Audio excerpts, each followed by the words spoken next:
I cannot believe they just did that with Jocelyn in the ICU. I am literally shaking right now because we need to talk about the absolute insanity that just went down on Tuesday's episode of General Hospital. Before I even get into the sheer audacity of the Quartermain family drama or Carly losing her entire mind in Brennan's office, we have to address the elephant in the room. Jocelyn Jacks was standing over Ross Cullum's bed, gloved up, ready to play God and take out the director of the WSB, and then Cullum opens his eyes. But wait, he loses consciousness again almost immediately, which is such a classic soap opera tease. I mean, they really had us holding our breath, thinking Cullum was going to expose her right then and there. But of course, he drifts back off, and Jocelyn is left standing there trying to figure out if she should still go through with her fatal plans.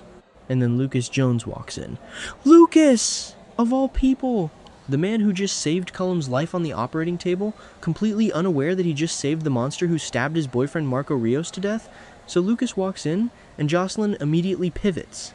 I mean, the pivot was so fast it gave me whiplash. She plays completely innocent, making up excuses for why she's lurking in a restricted ICU room, and she does it so smoothly. Am I the only one who finds this terrifying? This is Carly's daughter, yes, but she has evolved into this cold, calculating WSB operative who can literally stand next to a man she was just about to assassinate, look her grieving uncle in the eye, and lie without missing a beat. She comforts Lucas over the loss of Marco, playing the supportive niece, all while knowing she was just about to finish what Britt Westbourne started.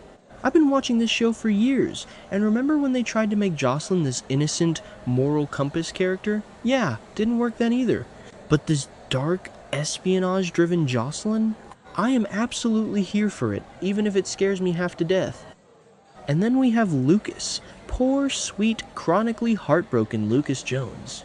He is standing there, weeping over Marco, and he makes this chilling promise. I am gonna make sure Marco didn't die in vain, he says. But here is the tragic irony that is just ripping my heart out.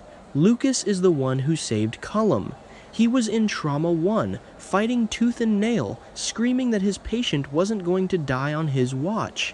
He saved the man who slaughtered his boyfriend. When Lucas finally connects the dots and we know he and Britt are going to figure it out soon, the guilt and the rage are going to completely destroy him because Lucas has always been the good guy, the healer. To know his healing hands saved Marco's killer? That is a level of psychological torture I don't think he's prepared for. I know some people are loving this dark medical drama, but personally, I just want Lucas to have 5 minutes of happiness. Is that too much to ask? Okay, wait, I'm getting ahead of myself. Let's jump over to the footbridge, because the teenage detective squad is out in full force. Danny Morgan and Charlotte Cassadine are having a massive strategy session, and Danny is finally saying what we have all been screaming at our screens. He has a hunch. He flat out tells Charlotte that he feels like Jason Morgan could be covering for someone. Yes, Danny, thank you. It is about time someone in this town used their brain. Danny knows his father. He knows Jason wouldn't just sloppily shoot a WSB director and get caught in a gym parking lot. He knows Jason is protecting someone. But the absolute kicker here is Charlotte. Charlotte is totally on board to help Danny hunt down the real shooter, completely oblivious to the fact that the real shooter is living under her own roof. Rocco Falconeri is the one who pulled the trigger. Rocco is the one who pumped a bullet into Cullum's back to save Jason and Britt on Pier 55. And now Rocco is living with Lulu, Nathan, Dante, and Charlotte, sweating bullets every single day. Charlotte is such a snooper. She's a Cassadine. It's in her blood. She is going to start digging, and she is going to inadvertently push Rocco right to the edge of a mental breakdown. Rocco is already having a tough time keeping this secret under wraps. The boy is practically vibrating with anxiety.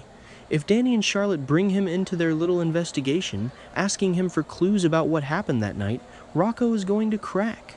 I am dreading it, but I also can't wait to watch the explosion when Dante finally finds out his own son is the shooter and Jason sacrificed his freedom for him. Speaking of Jason's freedom, can we talk about Carly lashing out at Jack Brennan?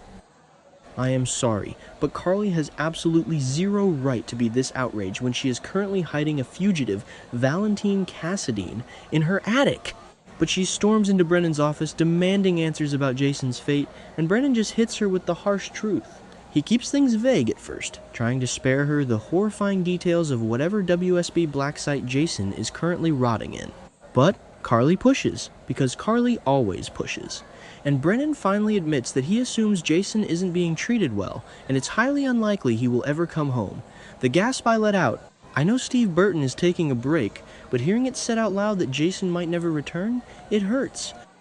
Carly, of course, refuses to accept it. She is in total denial. But what is she going to do? She's juggling Valentine, Sonny's mob war with Sidwell, and now Jason's permanent incarceration. And while all this life or death mob and WSB drama is happening, we have the most jarring tonal shift across town. Cody Bell and Molly Lansing Davis are apparently competing for a big prize. I mean, what is even happening here? Molly is literally about to be admitted to GH for major endometriosis surgery. She has been doubled over in pain, dealing with the trauma of infertility and Christina's failed surrogacy, and now she and Cody are teaming up to win a contest?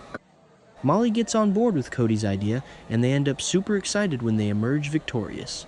Don't get me wrong, I love Cody, and I love seeing Molly smile for once, but the contrast is wild.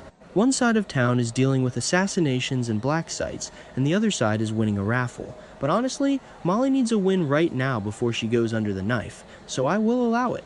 But let's get back to the real mess. The Quartermains. Christina Corinthos Davis is at the Q Mansion, pressuring Tracy Quartermain to step up and resolve the family drama. Christina is so determined, and we all know why. She is developing a massive crush on Jacinda Bracken. Christina has been spending so much time with Michael's girlfriend, and the chemistry is undeniable. But the Quartermain house is an absolute disaster zone right now because of Olivia's big mouth. Remember when Olivia walked in on Michael and Jacinda naked in the gatehouse and decided to hold a morality meeting? Yeah, well, actions have consequences, Olivia. Because Wiley overheard Olivia calling Jacinda a hooker, and he asked the social worker what a hooker is. I screamed. I literally threw my remote at the television. Brooke Lynn and Harrison Chase are sitting there, desperately trying to get approved as foster parents for Delilah Wilson's premature baby, Phoebe, and Wiley just drops the H-bomb in the middle of the screening.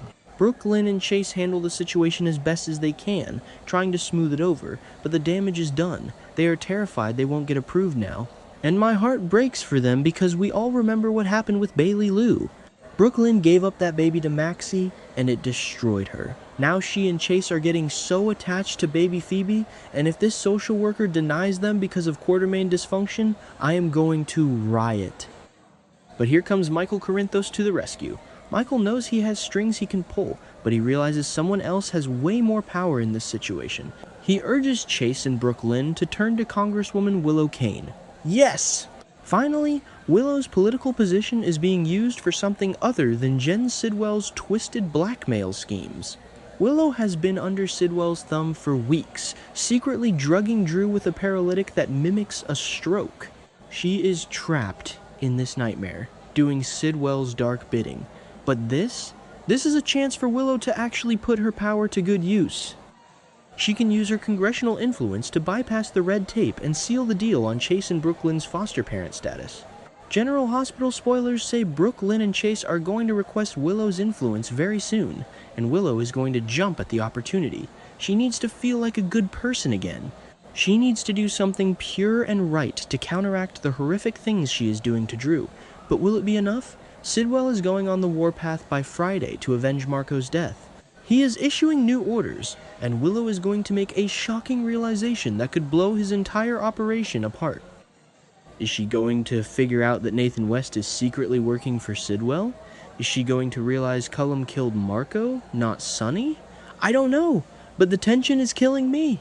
I am just sitting here, typing furiously, trying to process how all these storylines are colliding. You have Jocelyn playing assassin, Lucas saving a murderer, Rocco hiding a massive secret, Carly losing Jason, and the Quartermains ruining a foster adoption with their inability to close a door. This show is firing on all cylinders right now, and I am both terrified and obsessed. If Sidwell targets Christina at the Charlie's Pub reopening like everyone is predicting, Sonny is going to burn Port Charles to the ground. And honestly, I will be right here with my popcorn watching the flames.